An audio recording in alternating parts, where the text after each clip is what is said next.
খুব সহজভাবে এবং সাধারণভাবে হাতের কাছে যা ছিল তাই দিয়ে ঝটপট করে মজাদার চিকেন বিরিয়ানি রান্না করে ফেললাম। খেতে যে এত বেশি মজা হয়েছিল, দেখতেও লোভনীয় হয়েছে।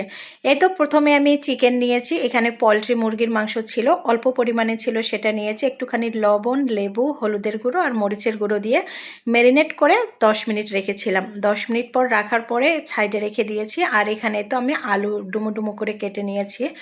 তো একটু বিরিয়ানির মধ্যে আলু বড় বড় করে দিলে অবশ্যই খেতে বেশ মজা লাগে, আমার কাছে বেশ ভালো লাগে আর কি। তো এখানে আমি 2টা আলু, একদম এভাবে বড় সাইজের 2টা আলু এভাবে কেটে নিয়ে হালকা করে ভেজে নিলাম অল্প তাপে। তো এখানে অবশ্য অর্ধেকটা সিদ্ধ হয়ে গিয়েছে। তারপরে এটা সাইডে রেখে দিয়ে এখানে পেঁয়াজ বেরেস্তা করব।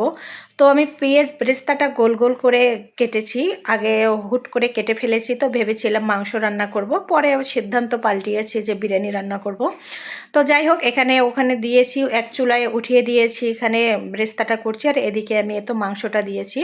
মাংসটা হালকা করে আমি ভেজে নেব। মাংসটা হালকা করে ভেজে যদি রান্না করা যায় তাহলে মজা লাগে। বেশি ভাজবো না, মানে একদম হালকা, যেন ব্রয়লার মাংস যে একটা গন্ধ সেটা যেন একটু হালকা চলে যায় আর কি।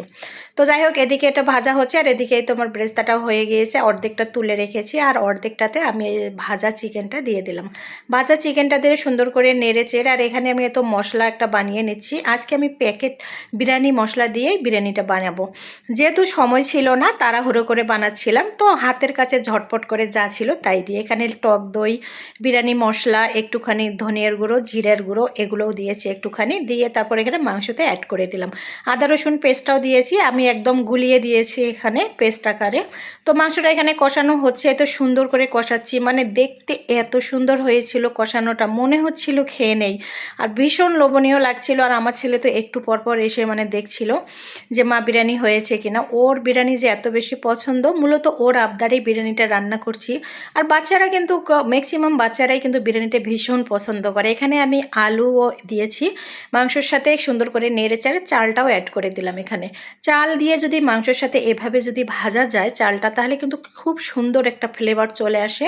আর মাংসটাও বেশ ভালো হয়, বিরিয়ানিটা খেতেও বেশ ঝরঝরে হয় এবং অনেক বেশি টেস্টি হয়। তো যাই হোক, এদিকে তো আমি গরম পানিটা অ্যাড করে দিলাম। চাল, মাংস, আলু সব কিছু ভেজে নিয়ে এখানে এত পরিমাণ মতো পানি দিয়ে দিলাম একটুখানি। আজকে আমি কড়াইতে রান্না করছি। তো অনেককে দেখি যে কড়াইতে পোলাও রান্না করে, বিরিয়ানি রান্না করে। ফার্স্ট টাইম আমি কড়াইতে বিরিয়ানি রান্না করছি। আমি অবশ্যই এভাবে এই কড়াইতে রান্না করি না। চুলার আঁচটা একদম আমি লো রেখেছি, ভালো করে উল্টে পাল্টে দিচ্ছি। এই তো তো বিরিয়ানিটা এত বেশি ঝরঝরা হয়েছিল, বেশ সুগন্ধি ছড়াচ্ছিল, আর খেতেও বেশ মজা হয়েছিল। তো যাই হোক, এদিকে উল্টাপাল্টা করে দমে রেখে দিব, এই পাতিল সহ মানে এই কড়াই সহ দমে রেখে দেবো। হালকা করে অবশ্যই আমি চুলার আঁচটা দিয়েছি এভাবে। তারপরে একটুখানি তো কাঁচামরিচটাও দিলাম, আগেও অবশ্যই আমি কাঁচামরিচ দিয়েছি। তো যখন বিরিয়ানি নামানোর আগে আগে এভাবে দিলে ভালো লাগে। তারপরে বেরেস্তার মধ্যে একটুখানি চিনি মিক্সড করে দিয়ে দিলাম, একটুখানি কেওড়া জলও দিয়েছি।